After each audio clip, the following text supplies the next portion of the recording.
My guest today is a longtime friend of mine from Purdue. He's the co-founder and COO of Jibrel Network and CEO of the digital asset exchange CoinMENA. I'm excited to welcome Talal Tabbaa. Thanks for coming on, buddy. Thanks, man. Thanks for having me, Adam. It's been way too long. I know, dude. Where are you right now? This looks like a beautiful house and like. Yeah, it's my parents' house. I'm visiting. I live in Dubai, but this is my visiting my parents back in Jordan. Okay. And you, I mean, let's just talk about it from the beginning. We met at Purdue University in 2011, 2008. 2008. Yeah, we're old. But do you remember the first time we met? I think so. What's your recollection? It was in Peeville in Purdue Village. That wasn't me. I don't think. Wasn't you. Okay, cool. That was all the Indian guys lived there. I lived there as well because any international student that forgot to book their dorms ended up getting stuffed in Peeville. That's funny. That's why, yeah. My girlfriend lived there, so I probably like crossed paths with you. But the first time I ever met you, you probably don't remember it. We were at Universal Fitness. It was that off-site gym, and they had like a racquetball court with a basketball hoop in it. And we played 2-on-2. And you and oh, no way. Yeah, that was me. I don't know if you remember that. I remember that. Yeah, I remember that. Yeah, and I just remember I was like, who the fuck are these? Because you guys were both super fast and super aggressive at basketball. I was like, are they soccer players? Are they like what's going on here? Yeah. It's in the US called soccer, but yeah, play football. Oh, for sure. But yeah, man, since then I've been crippled. I did like major maintenance last year, so haven't been playing a lot of basketball or football lately. But really, what happened? That oh man, so I like messed up my knee, spine, the whole 9 yards. Had like ACL, MCL surgery, meniscus, disc, you name it. It was very bad football, like soccer injury. Yeah. Luckily, it happened through COVID. So like the 6 months where I was bedridden, everyone was kind of on lockdown. Yeah, so you couldn't do anything anyway. Wasn't as bad. But yeah, it was shitty. Like recovering from my spine injury, literally 4 months into rehab, went back a bit more aggressively and busted my knee. And then I had to do that all over again. That's crazy, man. That's what happens when you start getting older and still trying to play with the young people. Yeah, or convince yourself that you can still do the shit that you used to do. For sure. Yeah, but actually now I'm playing paddle. I don't know if you've heard of that sport. It's like very, very popular in Spain, and I don't know why now in like Dubai and the Middle East everyone's going crazy about it, and it's so much fun. What is it? It's like a mix between tennis and squash. Okay. It's like a racket sport. It's called paddle or padel. Okay. And it's 2-on-2s, and it's a lot of fun because it's like a smaller court, much easier for anyone to pick up. Yeah, I've been playing that every week. Dude, the pickleball, is that what it is? Like, it's called padel. It's Spanish. It's like a blue court with like glass sides. Okay. And you can essentially use the wall. Like that's the main difference between padel and tennis. Dude, those racket sports get out of they're so intense. Yeah. So we lived together like my third or fourth year at Purdue in the same floor of an apartment complex. And just before I forget, anybody watching us on YouTube, make sure to hit that like, share, and subscribe button. Throw in a comment for myself or Talal throughout the episode. We're going to be talking a lot about crypto stuff, his background in banking, and just how we know each other a little bit before. But we lived at this place called Chauncey Square, and it was one of the most, I mean, you've always been like a work hard, play hard type mentality. And that particular corridor that we lived on, I don't know if I ever told you, like the apartment you lived in when you were there the year before, somebody got busted for drugs. Like they were selling out of that apartment. Oh, no way. Yeah. So it was it was a big deal before you guys got there. And then I lived across the hall from like 3 or 4 Indian, international students, and all you guys were international. And we had just the wildest like nightlife experiences in that apartment. I mean, it was basically like a frat house on that floor. Yeah, Chauncey was a lot of fun. It was my final year at Purdue. The second and third year were across the street at like a building called Boardwalk. But yeah, honestly, nightlife in Purdue was now looking back, it did get crazy, and I thought it would be, like campus life a bit more tame, but it was pleasantly surprising. Well, all of you guys too, at least of the Jordanian group, you were all really like academic still. Like you played hard, but like I remember coming in and like your roommate, he just had all these like economics books that he was reading for entertainment. Like he was the first person I met that read like Michael Lewis books and very smart too. Like why did you pick Purdue? Like you came from Jordan, right? Yeah. Honestly, I at the time I'd been to the US a couple of times, visiting with my family and whatnot, but I had no clue what the difference was between like East Coast, West Coast, Midwest. I'm just going to America, similar to Borat kind of shit, And I'm heading to study in the US. Where in the US, I basically knew that I wanted to study industrial engineering, and basically applied to the top industrial engineering schools. So I got into a few. Was actually considering either going to, at the time, either to London, Georgia, or Purdue, which are three very, very different options. But I'm actually happy that I ended up going to Purdue out of these three options. And for anyone who doesn't know, like Purdue's West Lafayette, Indiana, it's 2 hours from Indianapolis, which is a wild city if you haven't been there. It is one of the craziest nightlifes, just entertainment. It's just pop. No, it's literally nicknamed Nap Town. Like there's nothing going on. So to go from Jordan to West Lafayette, Indiana, it was the sleepiest of, I mean, there, besides like sports, academics, and drinking, there wasn't much going on in that area. Yeah, but actually the real reason I ended up going to Purdue was Purdue gave me an unconditional offer acceptance in August of my senior year of high school. So like I was just about to start senior year, and I had done well on the SATs, so I got into Purdue regardless of what happened in high school. Like fuck it, no, like that's one of the top schools that I wanted to go to, and I could accept that offer and coast my way through high school. So yeah, I ended up doing that. Yeah, I had a similar situation. Like I got in fucking August or something. It was just like, just don't they have fail. rolling admissions, and don't fail out. Just get that final document that says you passed. So why industrial engineering though? Because you actually, ended up good going question. into banking eventually, right? Yeah. So I guess in high school I didn't know what I wanted to study, but I was good at physics, math, sciences, but I also liked finance, economics, and whatnot. So I guess industrial engineering, there's like two types of industrial engineering. One is more focused on manufacturing and like hardcore industrial stuff. The other side is more optimization, supply chain processes, etc., which is closer to economics and finance. So like out of all these engineering types of degrees you could get, industrial is the closest. Shoot, I lost you. Okay. So industrial engineering was the degree that would give me the most options post graduating, because I had no idea. Do I want to get into consulting, investment banking, manufacturing? Those were like the areas of interest, and industrial engineering allowed me to pursue any one of those. And post graduating, I worked at a factory for 6 months. Like fuck this shit, that's not for me. What factory did you work at? It's one of the top pharmaceutical companies in the world. It's called Hikma. It's a Jordanian company that's publicly listed. But I basically didn't want to be doing hardcore manufacturing as an engineer. All right. So you started working at the pharmaceutical company after school, and you hated it?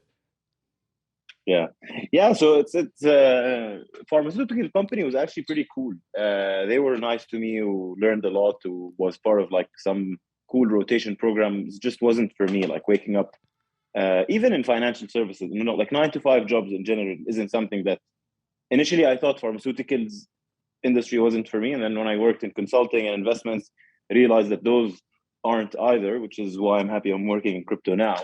But at the time, I graduated from Purdue, fucked up my like work permit in the US because I went back home for vacation, which meant I couldn't get a job in the US. And that was obviously shit because if you leave, because as an international student, studying in the US is expensive, Purdue is a public school, so maybe not as bad as if I was gonna go to like a school in New York or Chicago or like a more expensive city, but still, the first job that I got in Jordan paid me $900 a month. Oh shit! Like $900 a month for like a full-on industrial engineering graduate and a top GPA, whatnot. Like that was the starting salaries for engineers in Jordan. I worked there literally for 6 months. I'm like, yeah, this is not gonna work. And then that messed with your work visa with the U.S.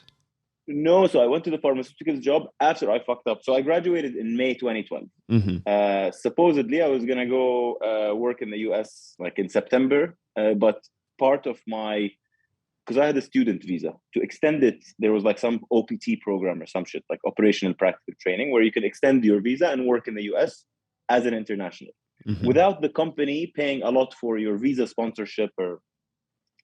Yeah, I don't know. Anyway, I ended up leaving the US and couldn't go back to work. So I just remember that like all of you guys, because I was friends with so many international students, and then all of them kept talking about like, oh, the visa, like, is it going to be covered? And a lot of really smart, educated people, and they just did not get through. Like, there were only so many spots, and the companies weren't going to pay, and so everybody kind of went back to India or Jordan or Germany or it. Yeah. I haven't seen any of them again, except for maybe one or two of them. Yeah, to be fair, in this case, it was my fuck up. So it's I had the slot and everything, and I fucked it up. So that's on me. But yeah, I guess now I work in Dubai, same place I moved initially. So initially worked in Jordan, moved to UAE, Dubai, like a 3-hour flight from Jordan. And obviously Dubai is like the center, financial center, economic center for the region. So there's a lot more opportunity there. Obviously salaries, compensation, opportunities are much more. But now I'm in Jordan, for example. I'm here for this week. So I spend a lot of time between Jordan and Dubai. And yeah, that's a mix that I like. So you went to PwC though after that? Yeah, so after the pharmaceuticals company, I went and worked for PwC. Yeah, I was saying I started working in PwC to get into financial services. Like I knew I wanted to move to Dubai, applied to a bunch of companies. PwC gave me an offer and I took it. Worked there for a couple of years and I moved to Saudi. That was the most interesting part. Like as part of PwC, we consulted for a lot of companies, family offices and whatnot. And one of our clients was a Saudi prince, like a member of the royal family that was not in the political side of things, but he's like a businessman. And he essentially wanted to hire me as part of PwC. Ended up quitting and moving to Saudi to work with him full time. Those were like some quite exciting years from a work perspective, because was significantly more money than a traditional family office you'd imagine. Like you're talking billions of dollars, but it's not as organized. So it was like an amazing opportunity. You make a small change and the impact is absolutely massive. What was your lifestyle like? It was quite. So when I didn't want to move to Saudi, like Saudi wasn't a place that I was interested in living. I had left Jordan to move to Dubai and was happy living in Dubai at the time. And I guess I was 24 years old at the time. Just hanging out with a prince.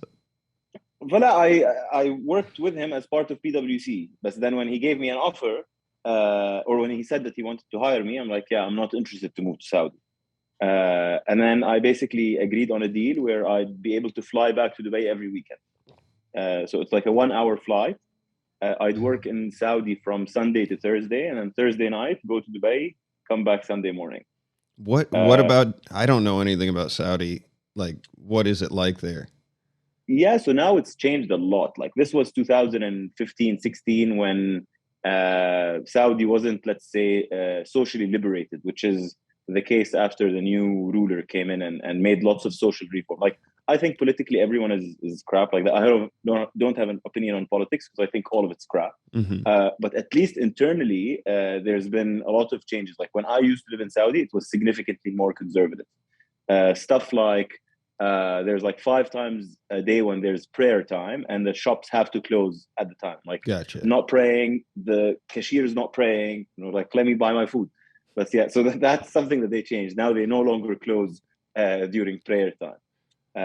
It's like, yeah, weird shit, man. You can't buy alcohol in Saudi, for example. Like, I used to buy my alcohol from a dealer, and literally, like, it's as if you're buying weed or coke or whatever. Yeah, you're buying drugs. And like a bottle of Black Label is something like $500. that's wild. Yeah, it's insane because it's black market. What was the like day to day though working for this guy? Well, he's educated, he's smart. I know. So basically, initially when I started working with him, it was about putting like a structure for the various companies they have and the various assets. But a lot of my work was dealing with others, representing him, dealing with others. So dealing with him was fine. He was like quite logical most of the time, and we became friends. Yeah, and he's like 34 years old, so you're not dealing with like an archaic mindset or whatnot. He studied in Canada, etc. There's very relatable. But he needed like sort of a person that boots on the ground to go make things happen on his behalf. Yeah, kind of.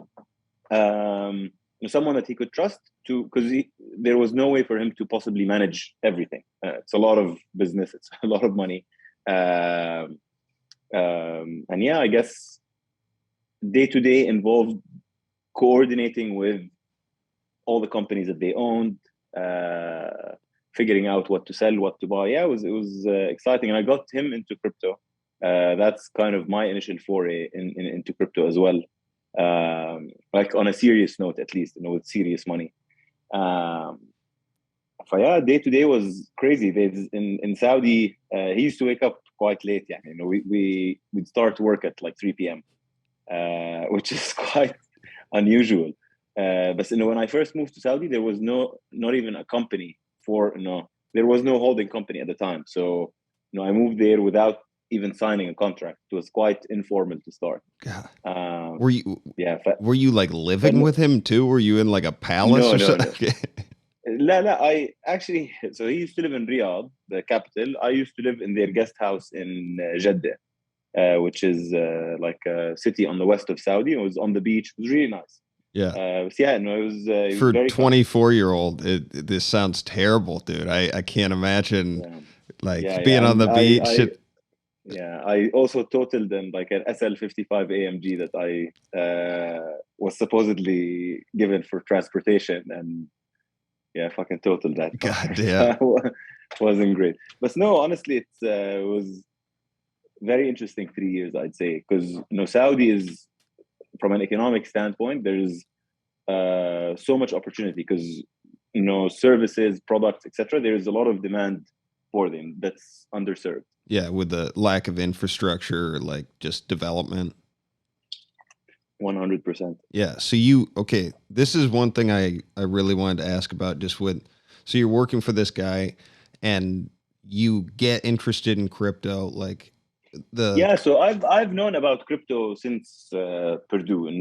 Barely interacted with it. Didn't buy much. Didn't like go all in, any of that.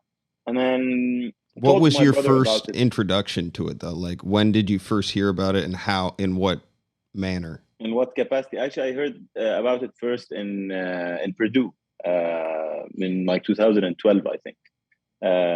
In the PMU, some guy, like some computer science guy, was talking about it, and I checked it out and thought it was cool. Told my brother about it, and then forgot about it completely. He went to school in the US, in Bentley, in Boston, or like in Massachusetts a couple of years later, and his professor also brings it up in university, and he's like, Talal, remember that thing you told me about a couple of years ago? Well, you should look into it again, and it seems like it's actually something that's important. Yeah, and what And was at that point? What was it trading like 1,000 a coin or something for Bitcoin? I think it was. I think it was less in 2014. Bitcoin used to trade. Yeah, I think lower than that. Uh, yeah, 2014 was $300. Did you know anyone personally that was trading it or like using it at that Yeah, time? yeah, of course. In what capacity? Because I did too, but mine, like, I didn't know anyone that was using crypto in any way besides like for illegitimate business, or I guess That's how legitimate that's yeah. business that was illegal. Yeah. Legitimate business that's illegal. Yeah, I can relate to that. But yeah, I think it's no, similar to many new technologies. People initially use them for illicit purposes. If you think of the internet and when it initially started, a lot of people took big dumps on the internet and how it's dangerous and whatnot, or people are going to use it for money laundering and child pornography. Yeah, okay, some people use it for that. Doesn't mean that the technology itself is bad. But yeah, to start, most people used to I don't know, use Bitcoin to buy weed online or buy a fake ID or donate money to Julian Assange. Yeah, and there've been a lot of like documentaries about this actually. I don't know if you've ever seen Shiny Flakes on Netflix. Like No, I it haven't. was a way of like moving money and product around and through or with currency that couldn't be traced. And that was at the time kind of the only like only main reason it was being used. So you came in around what 2015, 16, you were looking Yeah, at I this would with. say 2015, but I was actually looking at it as an alternative financial network. Not necessarily, alternative financial network doesn't necessarily mean it's a bad thing, because in many countries, banking rails suck, central banks suck. I guess people living in the US don't realize that the safety of having a currency that doesn't fucking collapse is very important to know. We basically had some business in Lebanon, and any money you had in the bank is no longer yours because the central bank went bankrupt, and everyone's accounts, the money you can no longer spend. And let's say you had $1 million in your account, you could only spend. There was like a weekly limit of how much you could spend on your card or how much you could withdraw. So I've always thought of crypto as a self-sovereign way of better money, and I think of it as what in this world hasn't been flipped head over heels by the internet. Probably everything except for money. And that's because it's traditionally been controlled by governments, and you will have the choice of using public money, such as publicly issued by the government, or ones that are more private networks. Actually, Bitcoin is a public network, but it's not issued by a federal entity. And so you were looking at this. I mean, I went to Columbia like when I was in my last year at Purdue, and I just remember like for these third world countries, China, Colombia, like I don't think it was as much in China, but like the value of their currency in the 2 weeks that we were there dramatically shifted. Like when we were getting money to go there, and then when we were cashing out at the end. So like I think for a lot of U.S. citizens, like this doesn't always necessarily. Not a concern, yeah. It's not like on the top why of your would you head. want this? But in other parts of the world, it's definitely like there's huge value in having something that they can rely on. Man, the hyperinflation that happened in Lebanon, it is so messed up. Literally, if you had like $1 was 1,500 liras, and then it went from $1 to being 1,500 to $1 being 30,000, so 15x. So no matter what you were importing, you are absolutely screwed. Yeah, But it's yeah, this is this. like World War II basically with the fucking Yeah, Germans, where they had to bring yeah, wheelbarrows exactly. full of money to buy bread. Yeah, Weimar Republic, exactly. The hyperinflation in Germany. That Look at was, I that. think, the worst one recorded. I paid attention at Purdue, man. That education paid big dividends. So with this Prince, like, what was the play? Like, how did you get involved? Like, how, on what scale, and in whatever you're comfortable with talking about too. Yeah. I mean, I worked as a financial advisor to their holding company. And I worked there for 3 years, got them big into crypto, which obviously had some nice, decent returns. And in early 2017, I knew that I wanted to quit and pursue crypto full time.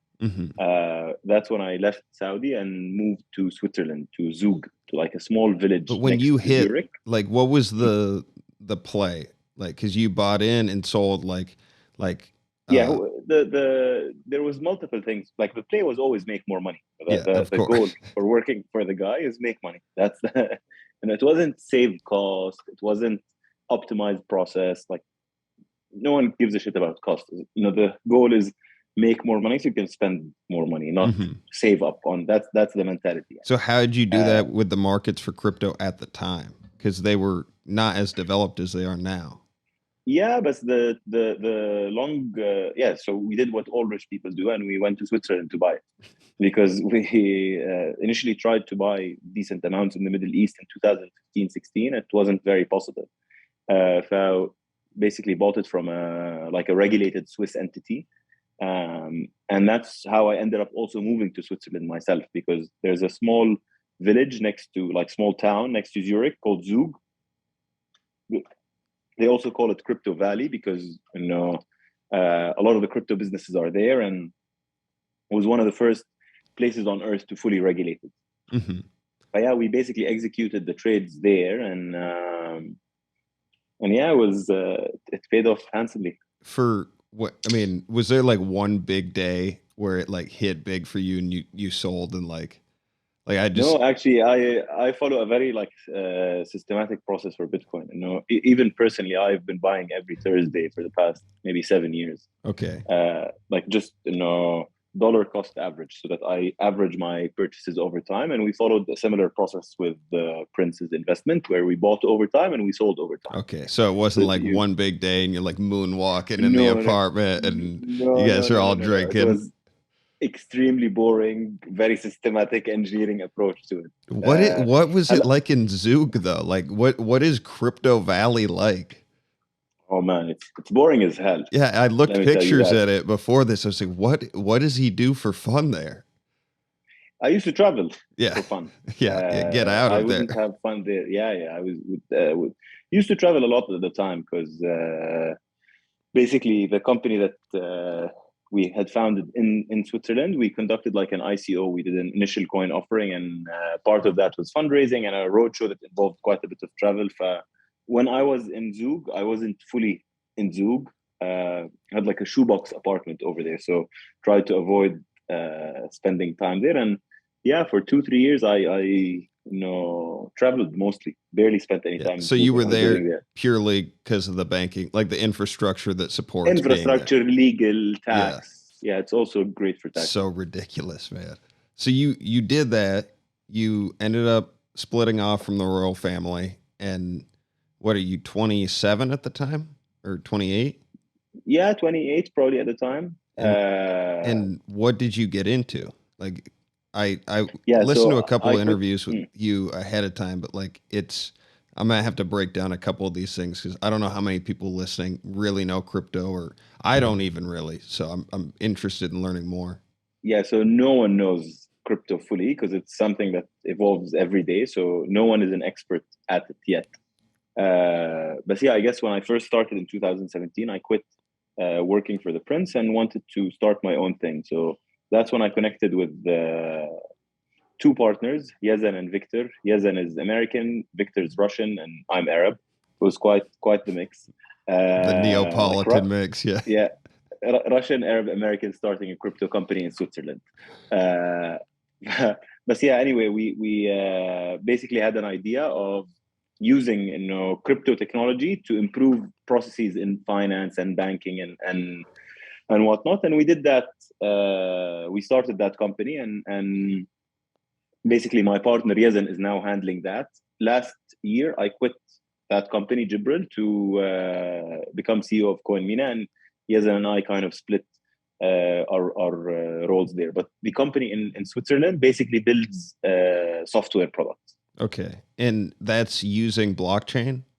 Yeah, using mainly the Ethereum blockchain. Okay. Can you explain for like at a relatively high level, like basically the difference between BTC, Ethereum, and then what blockchain kind of is, those three things? Yeah, I think first off, I'll start with what blockchain, because if we're going to explain Ethereum or Bitcoin differences, might as well start with the most basic level, in my opinion, and that is what is blockchain. Uh, blockchain's first invention or first mention was when the Bitcoin white paper was invented. So there is no blockchain before Bitcoin. When Bitcoin came about, part of the innovation of Bitcoin was the creation of blockchains. And blockchains are just a new way of storing data. Okay. And the way that this data is stored is literally, it's a chain of blocks. So think of this water bottle as a block. Okay. I fill it up with transactions or data.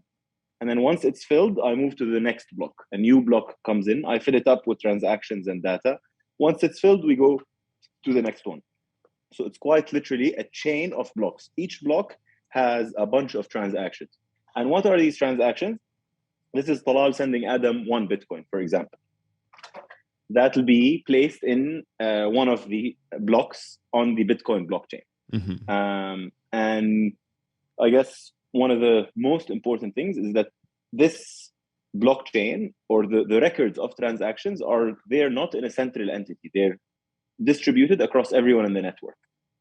So you can't just change a number. So I guess today, if you have an account at JP Morgan, or if you have an account at a specific bank, and that bank is basically saying Adam has X. So there's a central entity that's providing you with how much balance you have. Mm-hmm. With crypto, it doesn't work like that. Your balance is viewable and accessible to everyone, which is why you can't tamper with it. Because if someone tries to say, hey, Adam doesn't have $10, Adam only has 0, everyone else is going to say, hey, no, Adam has 10, he doesn't have 0. Whereas in a bank, they're the final source of truth. As for Bitcoin and Ethereum, I think just going back to that's like a huge benefit in what you were saying previously about those like countries like Lebanon, where the banking system folds and like there's no like judge or jury in that situation. The bank just says, hey, this is what you can do, and you don't have any recourse, which really hasn't happened in the US, I don't think, ever, from my knowledge. But like the corruption in banking, or just like what's the right word, failure in banking, or like that's much more common in third world countries. Yeah, look, the US technically, if in 1971 they did not remove the peg of the US dollar to gold, they would have went bankrupt. Mm-hmm. But the US has the luxury that everyone else demands US dollars. So they can print more dollars, and there's other countries that need them. Yeah. I don't think that case hasn't happened in the US, because the US has the ability to print more US dollars if they need to. Mm-hmm. And I think it's important before 1971, they would have went bankrupt, because before that, every dollar was linked to a deposit of gold. And then I think Nixon in 1971 said, you know what? No, dollars are no longer convertible to gold. And that meant the government could print as many dollars as they want. And there was no checks or balances on how much gold is backing it up. So they were on air, essentially. It's whatever we can consider that to be worth. Exactly. Yeah, which isn't a whole lot different than crypto, honestly. Like it's in the sense there's quite a big difference. Yeah, look, okay, from that perspective, I agree with you. However, the difference is in Bitcoin, the supply is programmed, which means that I can tell you how many Bitcoins there are in circulation today, in the year 2040, or in the year 2100. Yeah. I can tell you with exact absolute certainty, and that's not possible with any other asset in the world. Mm-hmm. For me, Bitcoin is like a digital alternative to gold. Yeah. If you think of families in India or the Middle East, why do old women store gold at home? Because if the bank gets upset, or if the government you still have your gold, which is your own self-sovereign savings, and it's relatively stable. Exactly. So they can't hyperinflate it, etc. So Bitcoin, I think, will serve as a digital replacement for gold. Whereas Ethereum is a lot more exciting, but a lot more risky as well. Ethereum is, the blockchain allows you to do so much more. I think a good analogy is like Bitcoin is like a TXT file where you can only just enter it's a ledger. It keeps track of alphanumeric ledger, and then Ethereum is like Google Sheets or Excel on steroids, where you can do all sorts of stuff, which I think will have a huge impact on the world. But let's see. I'm excited for both Bitcoin and Ethereum, and long both these coins. If you ask me about other stuff, I wouldn't be as excited. But with Jibrel Network, that's what you were using, like Ethereum to build software? Yeah. So what type of stuff were you doing? Because I've heard like in the legal system with contracts, like especially like public buildings and in big metropolitan areas, like contracts get to be a complete mess. So like people have implemented blockchain technology to see like how these properties are moving back and forth. Like what type of stuff were you guys doing? Yeah, I mean, we built more crypto native stuff. So, using blockchain and crypto, you can do it within the confines of the traditional economy, or you could build what's known as decentralized applications, where people can just interact with your application without logging in, without disclosing any information. So they're called dApps, or decentralized applications, and they're permissionless, meaning you can interact with them without asking anyone. In Google, you create a username, password. If they decide, or like Facebook, if they decide to ban you, they can. Mm-hmm. With those decentralized applications, it's an autonomous thing where no one controls it. And what's the benefit? Like, who's the? But what did we build? What stuff did we build at Jibrel? So one of the latest products we built is like a yield product, where you can essentially deposit some of your crypto, and then that crypto is deposited into money markets to generate yields or returns. Okay. It's a product called tranche finance, and basically people can deposit different types of crypto to earn interest on them. All right. Interesting. So that's one product we built.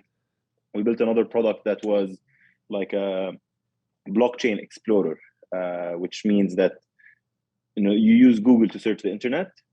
Similarly, you could use that blockchain explorer product to search for information on the blockchain. Okay. But it wasn't the user-facing stuff. It was more of infrastructure.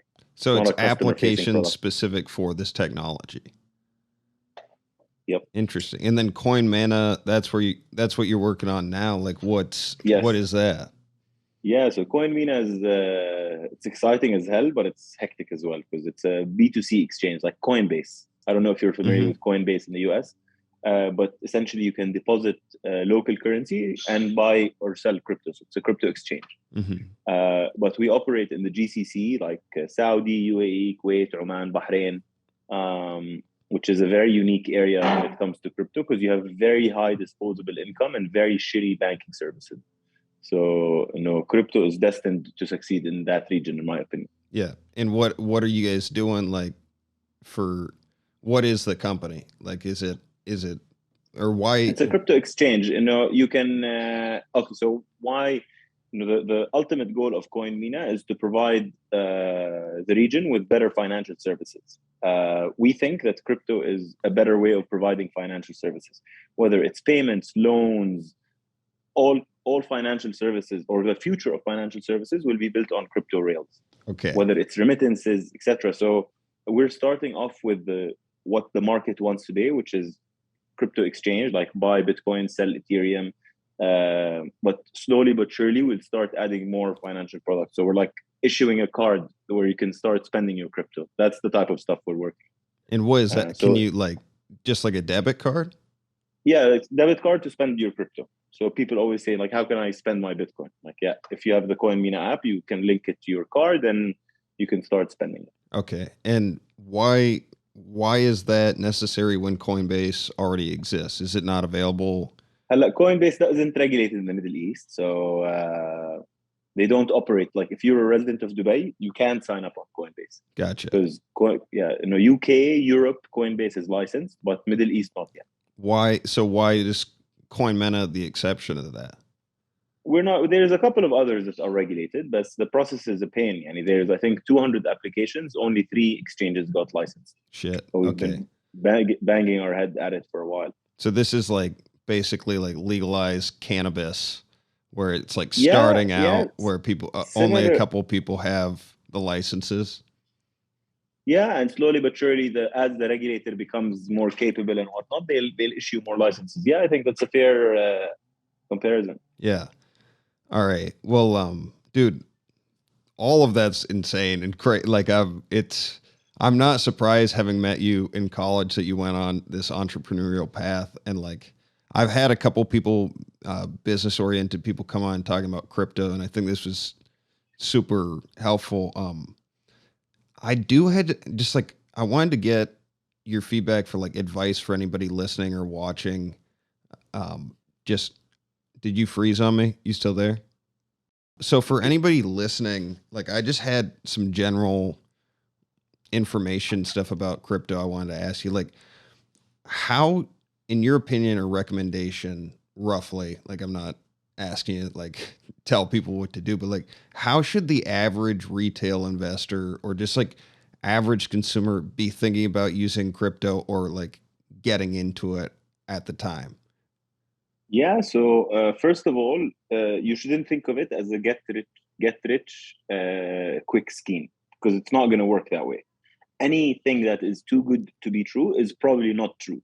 So if someone tells you, "Oh, this is going to triple in the coming week," like, no, bullshit, it's not. And maybe you get it right once, but realistically, that's not sustainable. Another way that I see it, it's a great way to save long term. So I told you, I myself buy some Bitcoin with a small amount every Thursday. Mm-hmm. Like, used to do it.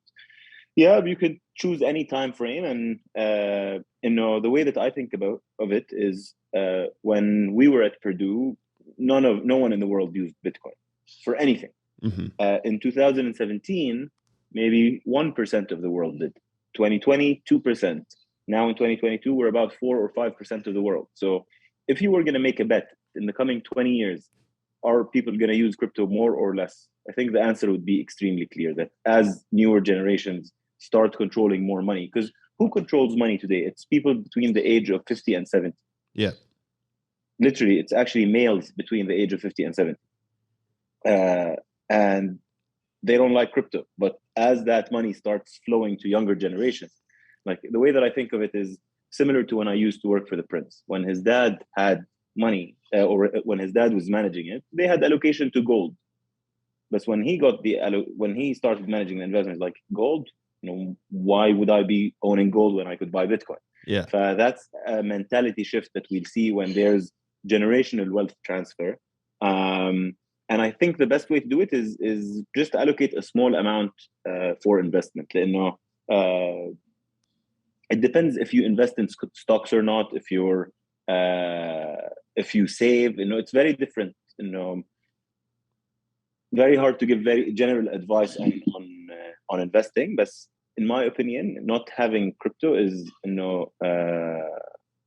it's careless. It's not okay. You don't want to you don't want your grandkids telling you, "Oh, you were actually there when they created money for the internet, and you said, no, I want to continue with the shitty old money that we had." But yeah. So let me push back on that, just the other side of that. So, like, my dad is probably in that, or he's definitely in that age group where there was this big, spike in crypto a couple years ago where people were in and out, and there's kind of two schools of thought where it's like hold for dear life, and then the other is just kind of people trying to day trade with it.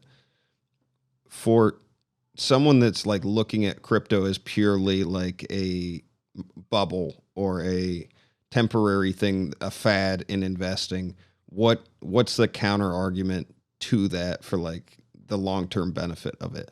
Yeah. So first of all, financial bubbles are not bad. Anyone that says a financial bubble is bad obviously hasn't studied the after effects of those bubbles. So during the late 90s, we had the tech bubble. Out of that, Google and many other companies thrived. You had the crypto bubble of 2017, was not that, and it was a shit show. Everyone, your barber would ask you, hey, what shit coins are you trading? You know, get in an Uber, they're freaking trading crypto on their phone. And obviously it was, you know, not only a bubble, but a retail infused bubble that anyone could participate in from their phone. Mm-hmm. But out of that, you know, we'll see a lot more innovation in the crypto space. Financial bubbles aren't necessarily bad.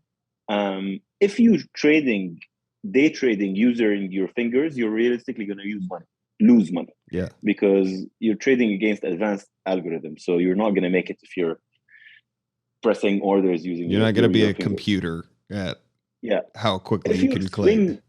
If you're swing trading, like not day trading, like you buy and sell monthly, or like you trade based on when Powell said that interest rates are going to go up, realistically, crypto was going to take a beating. If you trade those, yeah, you can make money. But I'm a shitty trader.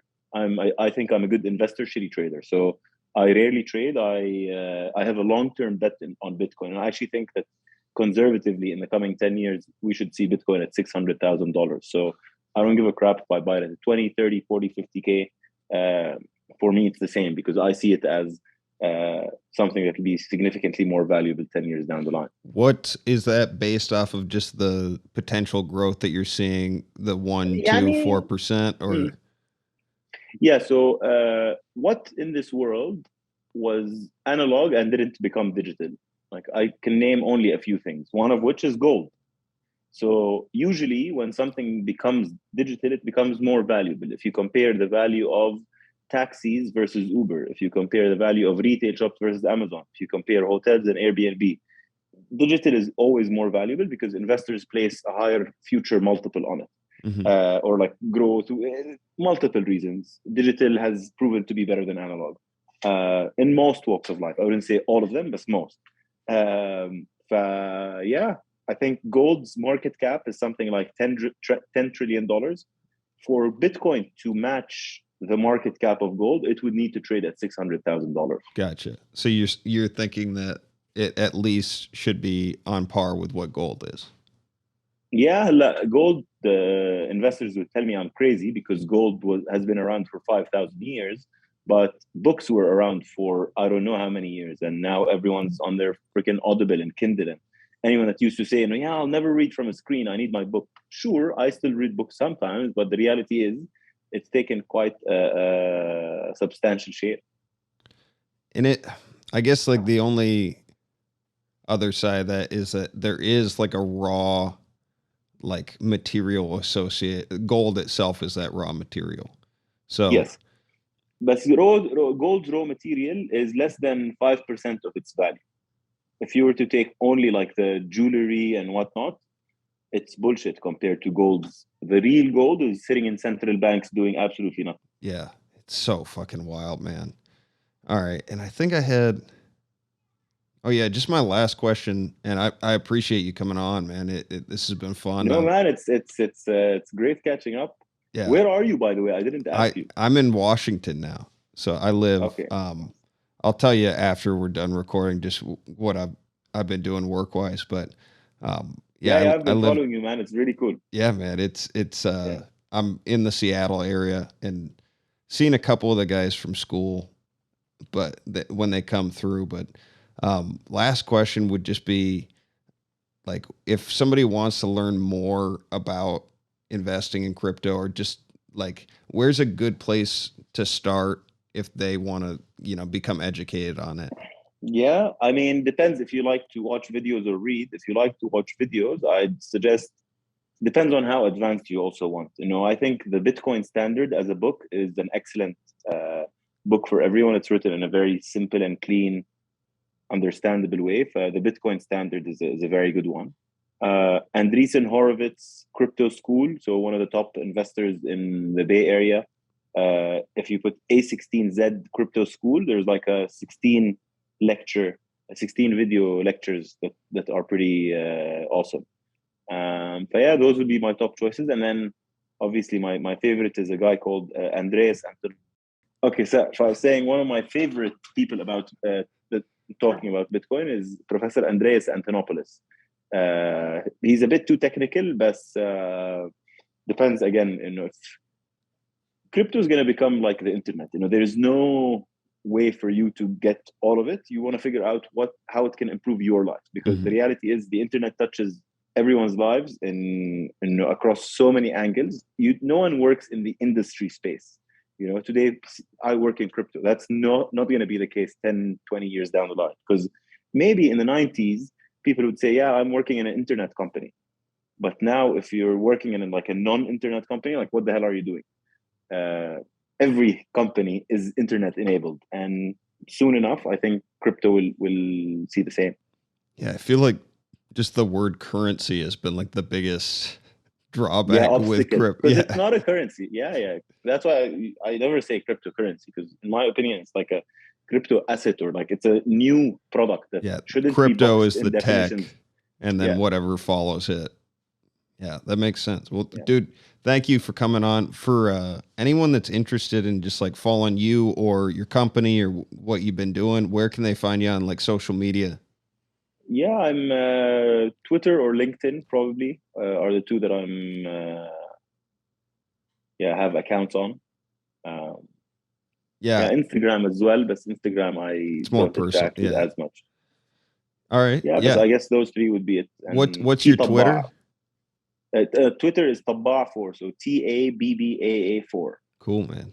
Hey, thank you for coming on. I really appreciate it. Oh man, thanks, Adam. It's a pleasure, and hopefully see you soon in person. Yeah, for sure, man. And anybody watching, I know we had a couple video issues here throughout the episode, but thank you so much for watching. If you enjoyed the episode, rate, review us, hit that like and subscribe button and the notifications bell so you don't miss our upcoming episodes. And if you're just listening to us, make sure to subscribe to us, rate and review, and we're going to leave you with Jaga. I just make the waves, I don't write them. I can hear the lyrics in my spirit as I write them. Why you wanna walk and talk just like them? I can't get caught up in all the hype and the excitement. I just make the waves, I don't write them. I can hear the lyrics in my spirit as I write them. Why you wanna walk and talk just like them? I can't get caught up